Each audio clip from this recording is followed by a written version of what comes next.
ನಮಸ್ಕಾರ, ನೀವು ನೋಡ್ತಾ ಇದ್ದೀರಾ ಏಷ್ಯಾನೆಟ್ ಸುವರ್ಣ ನ್ಯೂಸ್. ನಾನು ಅಜಿತ್ ಹನುಮಕ್ಕನವ.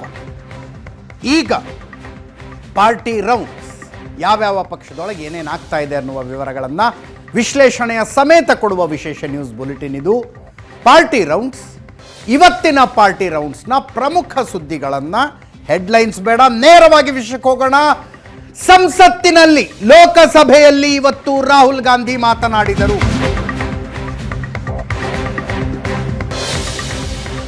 ಬಿಜೆಪಿಯವರು ದ್ವೇಷ ರಾಜಕಾರಣ ಮಾಡ್ತಾ ಇದ್ದಾರೆ,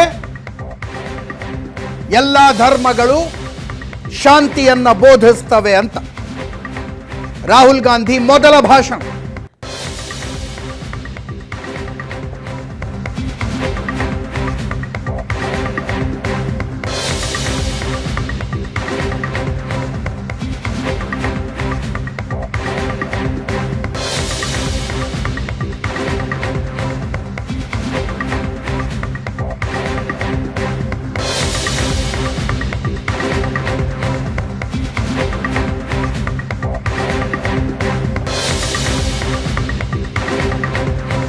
ವಿಪಕ್ಷಗಳ ಮೇಲೆ ನಿರಂತರ ದಾಳಿ ನಡೀತಾ ಇದೆ. ನಮ್ಮವರು ಜೈಲಿನಲ್ಲಿದ್ದಾರೆ.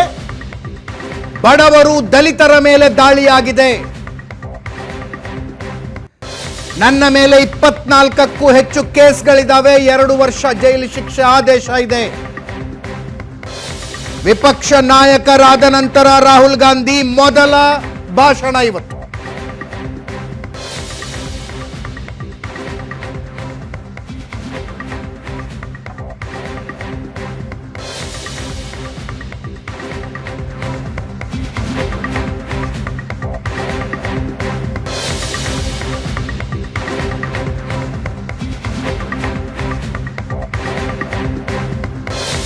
ವಿಪಕ್ಷ ನಾಯಕರಾಗಿ ಆಯ್ಕೆಯಾದ ನಂತರ ರಾಹುಲ್ ಗಾಂಧಿ ಸಂಸತ್ತಿನಲ್ಲಿ ಮೊದಲ ಭಾಷಣ. ಕೇಳಿಸ್ಕೊಳ್ಳಿ ಒಂದ್ಸಲ. Speaker sir, for the last 10 years there has been a systematic attack on the constitution, on the idea of India, and on anybody who opposed. There was a systematic, full-scale assault on the idea of India, on the constitution, and also on millions and millions of people who resisted the ideas being proposed by the BJP, who resisted the attack on the constitution. Many of us personally were attacked. In fact, some of our leaders are still in jail. One of our leaders has just recently been released. Another one is still in jail. And not only the opposition of aggression on the poor, of aggression on Dalits, minorities, tribals, was crushed. Violently crushed. People were put in jail. People were threatened. And I myself was attacked. I myself was attacked by order of the government of India, by order obviously of the Prime Minister of India. 20 plus cases, 2-year jail sentence, my house taken away, no problem. Relentless attack in the media, 24/7, every single day, abuse, attack. ಇದಾದ ನಂತರ ರಾಹುಲ್ ಗಾಂಧಿ ಸಂಸತ್ತಿನಲ್ಲಿ ತಮ್ಮ ಫೈಲ್ನಿಂದ ಶಿವನ photo ಹೊರಗೆ ತೆಗೆದರು. ಧ್ಯಾನ ಮುದ್ರೆಯಲ್ಲಿರುವ ಶಿವನ photo. ಶಿವನ ರೀತಿಯಲ್ಲಿ ವಿಪಕ್ಷಗಳ ಹೋರಾಡ್ತಾ ಇದ್ದಾವೆ. ಶಿವನ ಕೊರಳಲ್ಲೂ ವಿಷ ಇತ್ತು, ನಮ್ಮ ಕೊರಳಲ್ಲೂ ವಿಷ ಇದೆ. ಇದನ್ನು ಸಹಿಸಿಕೊಂಡಿದ್ದೀವಿ ಅನ್ನುವ ಅರ್ಥದಲ್ಲಿ. ಮಹಾಶಿವ ಅಹಿಂಸೆಯ ಪ್ರತಿರೂಪ ರಾಹುಲ್ ಗಾಂಧಿ ಹೇಳಿದರು.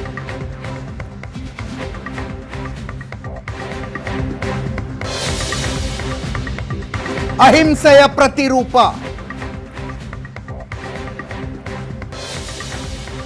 ಸದನದಲ್ಲಿ ಯಾವುದೇ ಪ್ಲಕಾರ್ಡ್ಗಳನ್ನು ತೋರಿಸಬಾರದು ಅನ್ನುವ ನಿಯಮವನ್ನು ಸ್ಪೀಕರ್ ಓಂ ಬಿರ್ಲಾ ನೆನಪಿಸಿದ್ರು ರಾಹುಲ್ ಗಾಂಧಿಗೆ. ನಮ್ಮನ್ನ ಕಾಯುವ ಶಿವನ ಫೋಟೋ ತೋರಿಸಬಾರ್ದ ಅಂತ ರಾಹುಲ್ ಗಾಂಧಿ ಅವರ ಪ್ರಶ್ನೆ.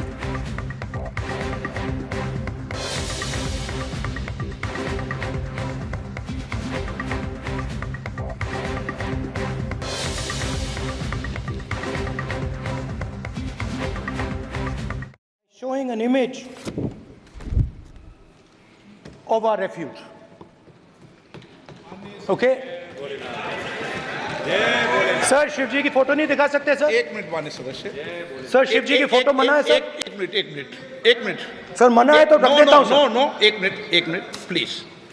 आपने सवाल उठाया, आपके माननीय सदस्यगण 353 का नियम बता रहे थे, 352 का नियम बता। No no no no no please please please no. आपने कहा इस नियम प्रक्रिया से सदन चलना चाहिए। नियम प्रक्रिया में कोई भी प्ले कार्ड, कोई भी चिन्ह को सदन में नहीं दिखाया जा सकता। आपने कहा नियम से,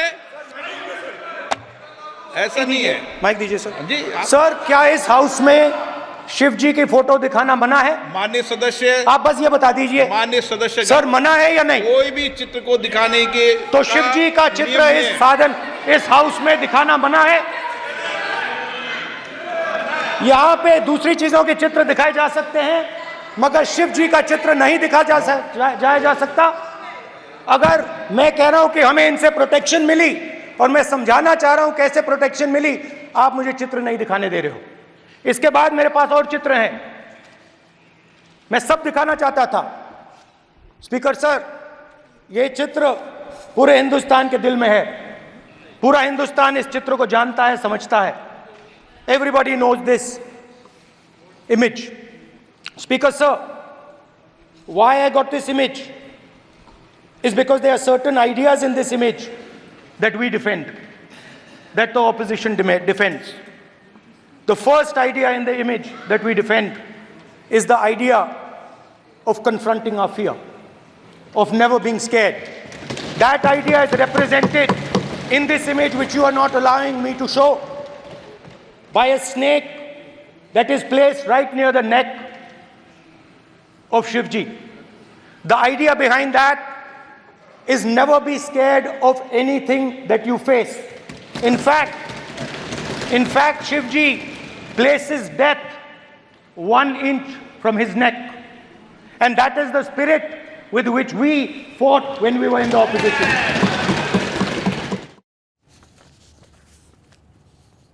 ರಾಹುಲ್ ಗಾಂಧಿ ಅವರ ಭಾಷಣ ಕೇವಲ ಶಿವನ ಚಿತ್ರಕ್ಕೆ ನಿಲ್ಲಲಿಲ್ಲ. ಜೀಸಸ್, ಬುದ್ಧ, ಮಹಾವೀರ, ಗುರುನಾನಕ್ ಮತ್ತು ಇಸ್ಲಾಂನಲ್ಲಿ ಫೋಟೋ ಎಲ್ಲ ತೋರಿಸೋದಕ್ಕೆ ನಿಷೇಧ ಇದೆ. ನಮಾಜ್ ಮಾಡುವಾಗ 2 ಕೈಗಳನ್ನು ಮುಂದೆ ಮಾಡಿರುವಂಥ ಫೋಟೋ.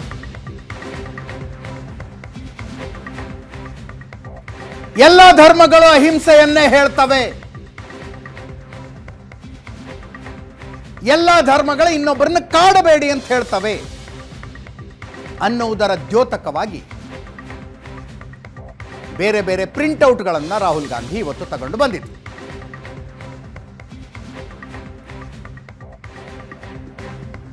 ಹೆದರಬೇಡ, ಹೆದರಿಸಬೇಡ, ಎಲ್ಲ ಧರ್ಮಗಳ ಸಾರ ಇದು ಅಂತ ಹೇಳ್ತಾ ಇದ್ದಾರೆ.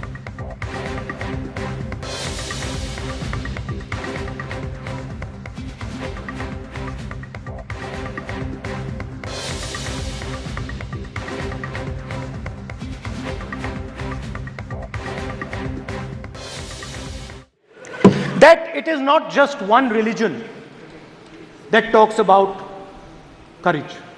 In fact, all our religions talk about courage. So, here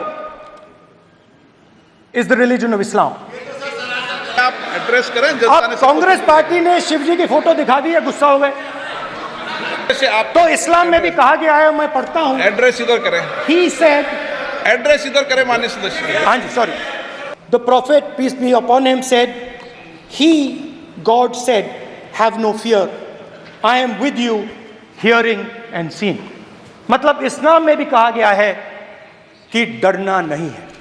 और जब इस्लाम में दुआ मांगी जाती है तो दोनों हाथ से, दाएं हाथ से अभय मुद्रा दिखाई देता है। उसके बाद गुरु नानक जी की ओर चलते हैं। जिस जिस जिस धर्म पर आप हर रोज आक्रमण करते हो, सर, गुरु नानक जी के चित्र में भी आपको अभय मुद्रा दिखाई देगा। गुरु नानक जी भी कहते हैं कि डरो मत, डराओ मत। और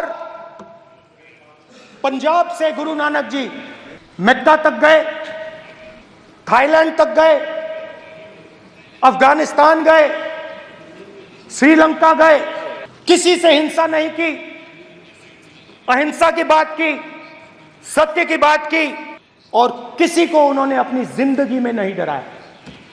जीसस क्राइस्ट की इमेज देखिए, उसमें भी आपको अभय मुद्रा दिखाई देगा। डरो मत, डराओ मत। और जीसस क्राइस्ट ने कहा कि अगर आपको कोई थप्पड़ मारता है तो दूसरा गाल दिखा दो। उसके बाद बुद्ध भगवान, अभय मुद्रा, डरो मत, डराओ मत, अहिंसा। और अंत में महावीर, डरो मत, डराओ मत, अभय मुद्रा। ರಾಹುಲ್ ಗಾಂಧಿ ಅವರ ಭಾಷಣ ಬಿಜೆಪಿ ಸಂಸದರನ್ನ ಕೆರಳಿಸ್ತು. ಒಂದು ಹಂತದಲ್ಲಿ ಸ್ವತಃ ಪ್ರಧಾನಿ ಮೋದಿನೇ ಎದ್ದು ನಿಂತು ಆಕ್ಷೇಪ ವ್ಯಕ್ತಪಡಿಸಿದರು. ಅದಕ್ಕೆ ರಾಹುಲ್ ಗಾಂಧಿ ಅವರು ಹೇಳಿದ್ರು, ನನ್ನ ಮಾತು ಯಾರ ಎದೆಗೆ ಚುಚ್ಚಿದೆಯೋ ಅವರು ಕಿರುಚ್ತಾ ಇದ್ದಾರೆ. ಬಿಜೆಪಿ ಅವರು 24 ಗಂಟೆ ದ್ವೇಷ ದ್ವೇಷ ಅಂತಾರೆ. ಸುಳ್ಳು ಸುಳ್ಳು, ನೀವು ಹಿಂದೂಗಳಾಗೋದಕ್ಕಾಗದೇ ಇಲ್ಲ ಅಂದ್ರು.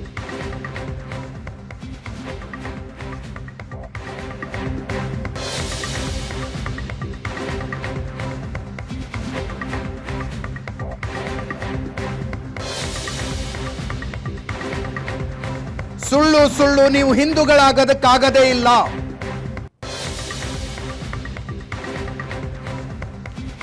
ಬಿಜೆಪಿ ಅವರಿಗೆ ನನ್ನ ಮಾತು ಚುಚ್ಚಿದೆ, ಅದಕ್ಕೆ ಕೂಗಾಡ್ತಾ ಇದ್ದಾರೆ ಅಂದ್ರು.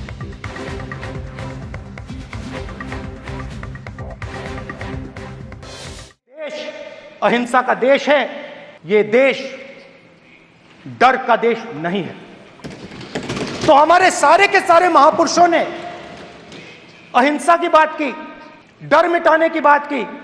डरो मत, डराओ मत, डरो मत, डराओ मत। और दूसरी तरफ शिव जी कहते हैं डरो मत, डराओ मत, अभय मुद्रा दिखाते हैं, अहिंसा की बात करते हैं, त्रिशूल को जमीन में गाड़ देते हैं। और जो लोग अपने आप को हिंदू कहते हैं वो 24 घंटा हिंसा हिंसा हिंसा, नफरत नफरत नफरत, असत्य सत्य असत्य।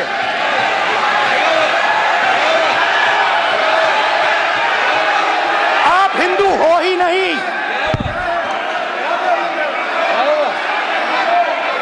हिंदू धर्म में साफ लिखा है, सत्य के साथ खड़ा होना चाहिए, सत्य से पीछे नहीं हटना चाहिए, सत्य से नहीं डरना चाहिए। अहिंसा हमारा प्रतीक है। अभय मुद्रा ऐसे कीजिए, ऐसे कीजिए, अभय मुद्रा।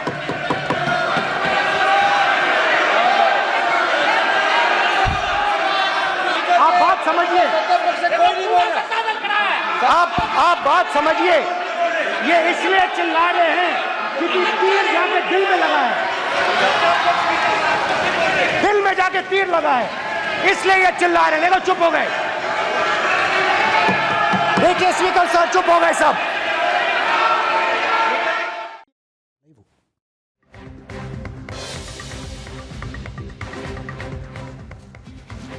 ಇದೇ ಸಂದರ್ಭದಲ್ಲಿ ನರೇಂದ್ರ ಮೋದಿ ಎದ್ದು ನಿಂತು ಹಿಂದೂ ಸಮುದಾಯವನ್ನ ಈ ರೀತಿಯಾಗಿ ಅವಮಾನಿಸಬೇಡಿ, ಹಿಂದೂಗಳನ್ನ ಹಿಂಸಾತ್ಮಕ ಅಂತ ಕರೆಯೋದು ಸರಿಯಲ್ಲ.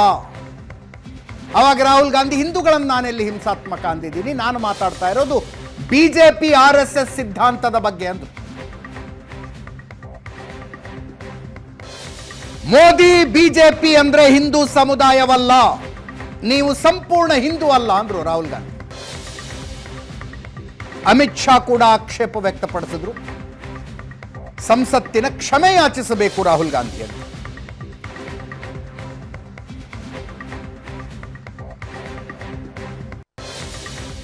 विषय बहुत गंभीर है। पूरे हिंदू समाज को हिंसक कहना ये गंभीर विषय है। बीजेपी को आपको नहीं, नरेंद्र मोदी जी पूरा हिंदू समाज नहीं है, बीजेपी पूरा हिंदू समाज नहीं है, आरएसएस पूरा हिंदू समाज नहीं है।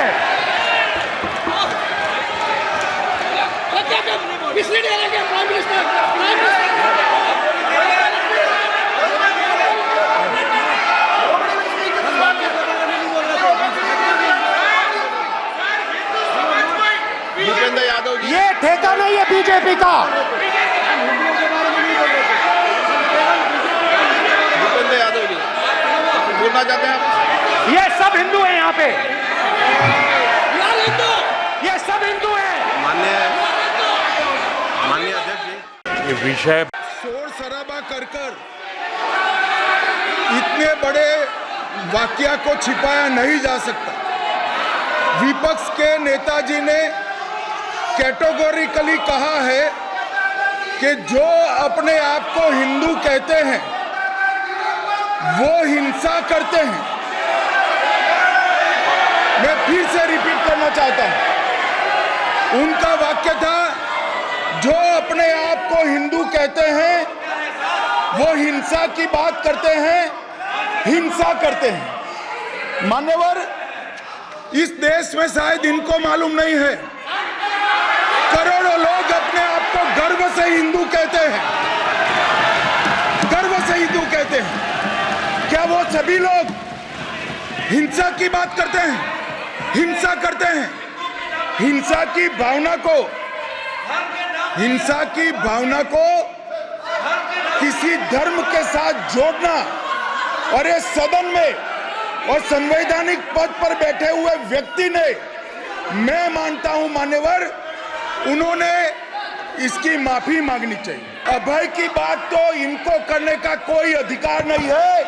आपातकाल में पूरे देश को इन्होंने भयभीत करा है, लाखों लोगों को जेल में डाला और वैचारिक आतंक अगर कभी था, वैचारिक आतंक कभी था तो आपातकाल के वक्त था। और मान्यवर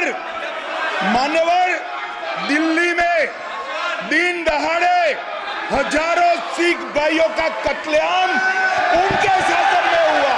आपसे आग्रह है कि श्री राहुल गांधी नेता प्रतिपक्ष पहला भाषण होने के बावजूद माफी मांगनी चाहिए, न केवल सदन, पूरे देश की माफी मांगनी चाहिए। ನನ್ನ ಕೊಲೀಗ್ ಪ್ರಶಾಂತ್ ನಾಥ್ ನೇರ ಸಂಪರ್ಕದಲ್ಲಿದ್ದಾರೆ. ಪ್ರಶಾಂತ್, ಉರುಪು ಗೆದ್ದಿದ್ದಾರೆ ರಾಹುಲ್ ಗಾಂಧಿ, 99 ಸ್ಥಾನಗಳ ಕಾನ್ಫಿಡೆನ್ಸ್ ಕೊಡ್ತಾ ಇದ್ದಾವೆ ಅನ್ಸುತ್ತೆ. ಅಜಿತ್, ನಿಶ್ಚಿತವಾಗಿ ಇಟ್ ಈಸ್ ಆ್ಯಂಟಿಸಿಪೇಟೆಡ್.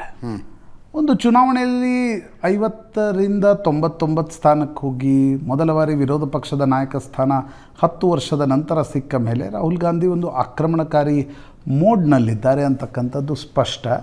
ಮತ್ತು ಸದನದಲ್ಲಿ ರಾಹುಲ್ ಗಾಂಧಿಗೆ ಮಾತಿಗೆ ಈ ಒಂದು ಲೆಜಿಟಿಮಸಿ ಬಂದಿರಬೇಕಾದ್ರೆ ಅದಕ್ಕೆ ವಿರೋಧ ಪಕ್ಷದ ನಾಯಕನ ಸ್ಥಾನ ಸಿಕ್ಕಿದೆ. ಆ ಕಾರಣದಿಂದ ಸರ್ಕಾರವನ್ನು ತರಾಟೆಗೆ ತೆಗೆದುಕೊಳ್ಳತಕ್ಕಂಥ ಪ್ರಯತ್ನವನ್ನು ರಾಹುಲ್ ಗಾಂಧಿ ತನ್ನ ಮೊದಲ ಭಾಷಣದಲ್ಲಿ ಮಾಡಿದ್ದಾರೆ. ಅವರು ಪ್ರಸ್ತಾಪಿಸಿರ್ತಕ್ಕಂಥ ಅಂಶಗಳು ಕಳೆದ 3-4 ವರ್ಷಗಳಿಂದ ಅದನ್ನು ಪ್ರಸ್ತಾಪಿಸ್ತಾ ಇದ್ದಾರೆ. ಆದರೆ ಸದನದಲ್ಲಿ ಲೋಕಸಭೆಯಲ್ಲಿ ಇದನ್ನು ಮಾತನಾಡಲಿಕ್ಕೆ ಅವಕಾಶ ಸಿಕ್ಕಿರಲಿಲ್ಲ.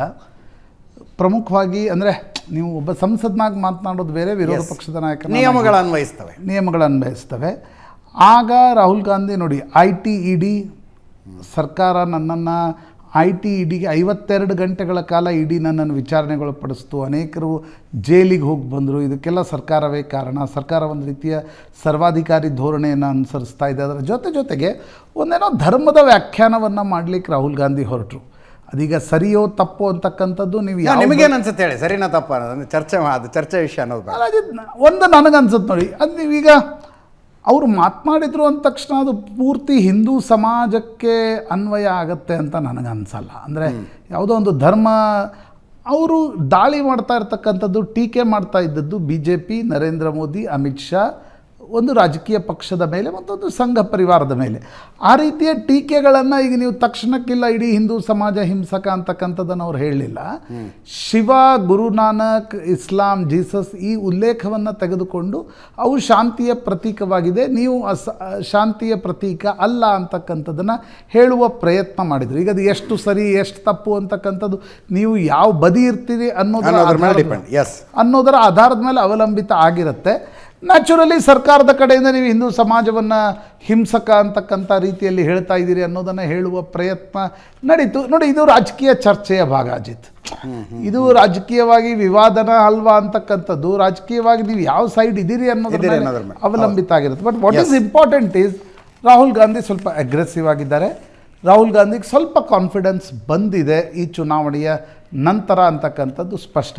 ಆದರೆ ಕೆಲವೊಂದು ಪಾರ್ಲಿಮೆಂಟ್ರಿ ಪ್ರಾಕ್ಟೀಸಸ್ಗಳನ್ನು ಕಲಿಬೇಕು. ಮಾತನಾಡುವಾಗ ಸ್ಪೀಕರ್ ಒಂದು ಸಲ ಮಾತನಾಡ್ತಿದ್ದಾಗ ನೀವು ಅವ್ರಿಗೆ ಎದುರುತ್ತರ ಕೊಡೋ ಹಂಗಿರಲ್ಲ. ಸ್ಪೀಕರ್ ಟೋಸ್ ಮೇಲೆ ನಿಂತಾಗ ನೀವು ಕುಳಿತುಕೊಳ್ಬೇಕು. ನೀವು ಮಾತನಾಡುವಾಗ ಸ್ಪೀಕರ್ ಕಡೆ ನೋಡಿ ಮಾತನಾಡಿದರೆ ಉತ್ತಮ. ಒಂದು ರೀತಿ ಅದು ಸಂವಾದದ ರೀತಿ ಇರಬೇಕೇ ಹೊರತು ಪ್ರತಿಯೊಂದು ದಿನ ಬೆಳಗ್ಗೆ ಎದ್ದರೆ ಜಗಳ ಆಡಲಿಕ್ಕೆ ಆಗಲ್ಲ. ಹಾಗಾಗಿ ನನಗನ್ಸೋದು ಸ್ವಲ್ಪ ಬಾಡಿ ಲ್ಯಾಂಗ್ವೇಜ್ನ ವ್ಯತ್ಯಾಸಗಳು ಇವೆ. ಬಟ್ ಕಳೆದ 10 ವರ್ಷಗಳಲ್ಲಿ ವಿರೋಧ ಪಕ್ಷದಿಂದ ಒಂದು ಆವಾಜ್ ಇರಲಿಲ್ಲ. ಮಲ್ಲಿಕಾರ್ಜುನ್ ಖರ್ಗೆ ಅವ್ರದ್ದಿತ್ತು, ಆದರೆ ಅವರು ಪೊಲಿಟಿಕಲ್ ಅಥಾರಿಟಿ ಅಲ್ಲ. ರಾಹುಲ್ ಗಾಂಧಿ ಕಾಂಗ್ರೆಸ್ ಪಕ್ಷ, ಗಾಂಧಿ ಕುಟುಂಬ ನಡೆಸ್ತಾ ಇರತಕ್ಕಂಥ ಒಂದು ಕುಟುಂಬ. ಆ ಕಾರಣದಿಂದ ಒಂದು ಪೊಲಿಟಿಕಲ್ ಲೆಜಿಟಿಮಸಿ, ಒಂದು ಪೊಲಿಟಿಕಲ್ ವಾಯ್ಸ್ ಬರುತ್ತೆ. ರಾಹುಲ್ ಗಾಂಧಿ ಇನ್ನಷ್ಟು ವಿಷಯಗಳನ್ನು ಅಧ್ಯಯನ ಮಾಡಿ ಹೇಳ್ಬೋದು ಅಂತ ಅನಿಸುತ್ತೆ. ಬಟ್ ಇತ್ತೀಚಿನ ದಿನಗಳಲ್ಲಿ playing to the gallery is more important than research and studies. ಆ ಕಾರಣದಿಂದ ರಾಹುಲ್ ಗಾಂಧಿ ಹೇಳೋದರಲ್ಲಿ ಈಗ ಗುರುನಾನಕ್ ಹೀಗೆ ಕೈ ಇತ್ತು, ಅದು ಕಾಂಗ್ರೆಸ್ನ ಕೈ ಅಂತ ಹೇಳೋದರಲ್ಲಿ ಏನು ದೊಡ್ಡ ರಾಕೆಟ್ ಸೈನ್ಸ್ ಇಲ್ಲ. ಅಥವಾ ಶಿವನ ಅಭಯ ಮೂರ್ತಿ ಇದೆ ಅಂತಕ್ಕಂಥದ್ದನ್ನು ಹೇಳೋದರಲ್ಲಿ ರಾಕೆಟ್ ಸೈನ್ಸ್ ಇಲ್ಲ. ಬಟ್ ಎಲ್ಲಿಂದೆಲ್ಲೋ ಒಂದು ಸಮೀಕರಿಸಿ ಸರ್ಕಾರವನ್ನು ತರಾಟೆಗೆ ತೆಗೆದುಕೊಳ್ತಕ್ಕಂಥ ಪ್ರಯತ್ನವನ್ನು ಮಾಡ್ತಾ ಇದ್ದಾರೆ. What is more important is Ajit, ವಿಪಕ್ಷಗಳ ಕಡೆಯಿಂದ ಕೂಡ ಒಂದು ವಾಯ್ಸ್ ಲೋಕಸಭೆಯಲ್ಲಿ ಕಂಡು ಬರ್ತಿದೆ. That is very important for me. ನೀವು ಅವ್ರು ಮಾತನಾಡೋದರಲ್ಲಿ ಸರಿ ತಪ್ಪು ಪ್ರತಿಯೊಂದರಲ್ಲಿ why we should come to a judgement, ಇದು ಮಾತಾಡಿದ್ದು ತಪ್ಪು, ಇದು ಮಾತಾಡಿದ್ದು ಸರಿ. ಯಾಕಂದರೆ ಸದನದಲ್ಲಿ ಮಾತನಾಡ್ತಾರೆ ಅಂತಂದರೆ ತಮ್ಮ ಪ್ಲೇಯಿಂಗ್ ಟು ದ ಗ್ಯಾಲರಿ ಮಾಡ್ತಿರ್ತಾರೆ. ಆದರೆ ವಿಪಕ್ಷಗಳು ಒಂದು ಸ್ವಲ್ಪ ಗಟ್ಟಿಯಾಗಿವೆ. ಅಖಿಲೇಶ್ ಯಾದವ್ ಅಲ್ಲೇ ಇರ್ತಾರೆ, ರಾಹುಲ್ ಗಾಂಧಿ ಇದ್ದಾರೆ.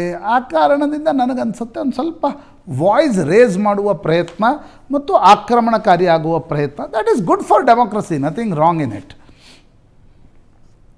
ಅಂದರೆ BJP ಕಡೆಯಿಂದ, ಆಡಳಿತ ಪಕ್ಷದ ಕಡೆಯಿಂದ ದ್ವೇಷ ರಾಜಕಾರಣ ನಡೀತಾ ಇದೆ ಅನ್ನೋದನ್ನು ಬೇರೆ ರೀತಿಯಲ್ಲೂ ಹೇಳಬಹುದಾಗಿತ್ತು ಅನ್ನೋದು ನನ್ನ ಅಭಿಪ್ರಾಯ. ಈಗ ಶಿವನ ಒಂದು ಫೋಟೋ ತಗೊಂಡು ಬಂದಿದ್ದಾರಪ್ಪ, ಶಿವ ತಾಂಡವದ ಇನ್ನೊಂದು ಫೋಟೋ ತಗೊಂಡು ಬಂದು ನೋಡ್ರಿ ಶಿವನ ಬಗ್ಗೆ ಏನು ಹೇಳ್ತೀರಿ ಅಂದರೆ ಚರ್ಚೆಯಲ್ಲಿಂದ ಎಲ್ಲಿಗೂ ಹೋಗೋದಿಲ್ವಾ? ಅಲ್ಲ, ಈಗ ಕುರಾನ್ನ ಒಂದು ಸೂಕ್ತವನ್ನು ಅವರು ಉದ್ಧರಿಸ್ತಾರೆ, ಇನ್ನೊಂದನ್ನು ಯಾವುದೋ ಹಿಂಸಾತ್ಮಕವಾಗಿರೋದನ್ನು ಇನ್ನೊಬ್ರು ಹೇಳಿದ್ರೆ ವಿಷಯ ಎಲ್ಲಿಂದ ಎಲ್ಲಿಗೂ ಹೋಗುತ್ತೆ ಅಂತ. ಅಲ್ಲ, ನನಗೇನು ಅನಿಸುತ್ತೆ ಅಜಿತ್, ನಿಜ ನೀವು ಹೇಳೋದು ಇನ್ನೂ ಬೇರೆ ರೀತಿ ಹೇಳಲಿಕ್ಕೆ ಅವಕಾಶ ಇದೆ. ಬಟ್ ಈಗ ಅವ್ರ ಸ್ಟೈಲ್ ಇದೆ, ಅವರು ಮಾತನಾಡುವ ವಿಧಾನ ಇದೆ. ಇಡೀ ಚುನಾವಣೆಯನ್ನು ಅದೇ ರೀತಿ ಮಾತನಾಡಿಕೊಂಡು 99 ಸೀಟ್ ಗಳಿಸಿದ್ದಾರೆ. ಒಂದು ಕಾನ್ಫಿಡೆನ್ಸ್ ಬಂದಿದೆ. ಹೀಗಾಗಿ ಒಂದು ಇನ್ನಷ್ಟು ಅಗ್ರೆಸಿವ್ ಆಗಿ ಮಾತನಾಡುವ ಪ್ರಯತ್ನವನ್ನು ಮಾಡ್ತಿದ್ದಾರೆ. Basically what he is trying to do, ಅವರು ಒಂದು ರೀತಿಯಾಗಿರ್ತಕ್ಕಂಥ ಅದು ಹಿಂದುತ್ವದ ವ್ಯಾಖ್ಯಾನಕ್ಕಿಂತ ಸರ್ಕಾರ ನಡೆಸ್ತಾ ಇರ್ತಕ್ಕಂಥ BJP ಮತ್ತು ಸಂಘ ಪರಿವಾರವನ್ನು ನೀವು ಹಿಂಸಾತ್ಮಕ ಇದ್ದೀರಿ, ನೀವು ಸರ್ವಾಧಿಕಾರಿ ಇದ್ದೀರಿ, ನೀವು ನಮಗೆ ತೊಂದರೆ ಕೊಟ್ಟಿದ್ದೀರಿ ಅನ್ನೋದನ್ನು ಹೇಳುವ ಪ್ರಯತ್ನವನ್ನು ಈ ಎಲ್ಲ ಫೋಟೋಗಳನ್ನು ಇಟ್ಕೊಳ್ಳೋದರ ಮೂಲಕ ಮಾಡ್ತಿದ್ದಾರೆ. ನೀವು ಹೇಳದಂತೆ ಈಗ ಇಟ್ಕೊಳ್ಬೇಕಿತ್ತಾ ಇಲ್ವಾ, ದಿಸ್ ಇಸ್ ಡಿಬೇಟೇಬಲ್ ಅಂಶ. ಆದರೆ ರಾಹುಲ್ ಗಾಂಧಿಯ ಸ್ಟೈಲೇ ಆಗಿದೆ. ಅವರು ಯಾವತ್ತಿಗೂ ಕೂಡ ಇತ್ತೀಚೆಗೆ ಅಂದರೆ ಮೊದಲ 5 ವರ್ಷ ಅವರು ಟೀಕೆಗಳನ್ನು ಎದುರಿಸ್ತಾ ಇದ್ದರು. ಭಾರತ್ ಜೋಡೋ ನಂತರ ಅವ್ರಿಗೊಂದು ಬೇರೆ ರೀತಿಯ ಕಾನ್ಫಿಡೆನ್ಸ್ ಬಂದಿದೆ, ಅವರು ಬೇರೆ ರೀತಿ ಮಾತನಾಡ್ತಾ ಇದ್ದಾರೆ. ಈಗ ಟೀ ಶರ್ಟ್ ಹಾಕ್ಕೊಂಡು ಬಂದು ಒಂದು ರೀತಿ ಆ್ಯಂಗ್ರಿ ಯಂಗ್ ಮ್ಯಾನ್ ರೀತಿ ಮಾತನಾಡುವ ಪ್ರಯತ್ನವನ್ನು ರಾಹುಲ್ ಗಾಂಧಿ ಮಾಡ್ತಿದ್ದಾರೆ. ಈಗ ಅದ್ರ ಬಗ್ಗೆ ನಾವು ಅಟೈರ್ಸ್ ಬಗ್ಗೆ ಮೊನ್ನೆ ವಿಸ್ತೃತ ಚರ್ಚೆ ಮಾಡಿದ್ದೀವಿ. ಆದರೆ ನನಗನ್ಸುತ್ತೆ ಅಜಿತ್, ನಾನು ಇದರಲ್ಲಿ ಏನು ತೆಗೆದುಕೊಳ್ತೀನಿ ಅಂದರೆ ಅಗ್ರೆಸಿವ್ ಆಗಿದ್ದಾರೆ ಅನ್ನೋದನ್ನು ತಗೊಳ್ತೀನಿ. ಈಗ ಇಡೀ ಪಾರ್ಲಿಮೆಂಟ್ನ ಚರ್ಚೆಯ ಸ್ತರ ರಾಹುಲ್ ಗಾಂಧಿನೇ ಕೆಳಗಿಳಿಸಿದ್ದಾರೆ ಅನ್ನೋದನ್ನ ನಾನು ಒಪ್ಪಲ್ಲ. ಇಲ್ಲ ಇಲ್ಲ ಇಲ್ಲ ನೋ ಆಡಳಿತ ಪಕ್ಷದ ಸ್ಮೃತಿ ಇರಾನಿ ಹೇಗೆ ಮಾತನಾಡ್ತಾ ಇದ್ರು ಸದನದಲ್ಲಿ, ಹೌದು. ನಿರ್ಮಲಾ ಸೀತಾರಾಮನ್ ಹೇಗೆ ಮಾತಾಡಿದ್ದಾರೆ ಸದನದಲ್ಲಿ, ಆಡಳಿತ ಪಕ್ಷದ ಕಡೆಯಿಂದಲೂ ಕೂಡ ಏನೋ ಭಾರಿ ಸ್ತರ ಮೇಲೆ ಇತ್ತು ಅಂತಕ್ಕಂಥದ್ದು ನಾನು ಒಪ್ಪಲ್ಲ. ಆಮೇಲೆ ಇವತ್ತಿನ ಕಾಂಪಿಟೇಟಿವ್ ಪಾಲಿಟಿಕ್ಸ್ನ ಸಂದರ್ಭದಲ್ಲಿ ಇದೆಲ್ಲವೂ ಬರುತ್ತೆ, ಆದರೆ ಅಟ್ಲೀಸ್ಟ್ ಚರ್ಚೆ ಆಗಬೇಕು. ಎಸ್, ನನ್ನ ಒಂದು ರೀತಿಯಾಗಿರ್ತಕ್ಕಂಥ ಅನಿಸಿಕೆ ಇರೋದು, ಚರ್ಚೆ ಆದರೂ ಆಗಲಿ, ಸರಿ ಮಾತನಾಡಿದ್ದಾರಾ ತಪ್ಪು ಮಾತನಾಡಿದ್ದಾರಾ ಅನ್ನೋದು ಅವರವರ ಮತದಾರರು ಅವರವರ ಜನ ನೋಡ್ಕೊಳ್ತಾರೆ. ಪಾರ್ಲಿಮೆಂಟ್ರಿ ಹಿಂದೆ ಯಾವ ರೀತಿಯ ಚರ್ಚೆ ನಡೀತಾ ಇತ್ತು ಅದನ್ನು ನಾವೀಗ ಎಕ್ಸ್ಪೆಕ್ಟ್ ಮಾಡಿದರೆ ಆ ರೀತಿಯ ಜನನೇ ಇಲ್ಲ, ಟ್ರೆಜರಿ ಬೆಂಚಸ್ನಲ್ಲೂ ಇಲ್ಲ, ವಿಪಕ್ಷಗಳಲ್ಲೂ ಇಲ್ಲ. ಕರೆಕ್ಟ್. ಆ ಕಾರಣದಿಂದ ನನಗನ್ಸುತ್ತೆ ಏನೋ ವಿಷಯ ಆದರೂ ತರಲಿ, ಚರ್ಚೆ ಆಗಲಿ. ಈಗ ಶಿವ ಗುರು ನಾನಕರ ಬಗ್ಗೆ ಚರ್ಚೆಯನ್ನು ತಂದಿದ್ದಾರೆ, ಆಡಳಿತ ಪಕ್ಷ ಅದಕ್ಕೆ ಉತ್ತರವನ್ನು ಕೊಡಲಿ. ಈ ಗದ್ದಲ ಗಲಾಟೆಯ ಹೊರತಾಗಿ ಒಂದು ಡಿಬೇಟ್ ಶುರು ಆಗಬೇಕು. ಎಸ್, ಡಿಬೇಟ್ನ style may be different in 2024. ನೋಡೋಣ ಮುಂದೆ ಹೆಂಗೆ ಹೋಗುತ್ತೆ ಅಂತ. ಇನ್ನು ಮೋದಿ ಉತ್ತರ ಕೊಡೋದು ಬಾಕಿ ಇದೆ. ಒಂದು ಸಣ್ಣ ಸಮಯ ಬ್ರೇಕ್ ನಂತರ ಮತ್ತಷ್ಟು ಸುದ್ದಿ.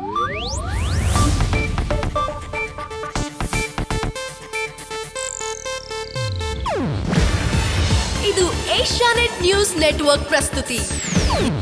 ನೀವು ನೋಡ್ತಿದ್ದೀರಾ ಏಷ್ಯಾನೆಟ್ ಸುವರ್ಣ ನ್ಯೂಸ್.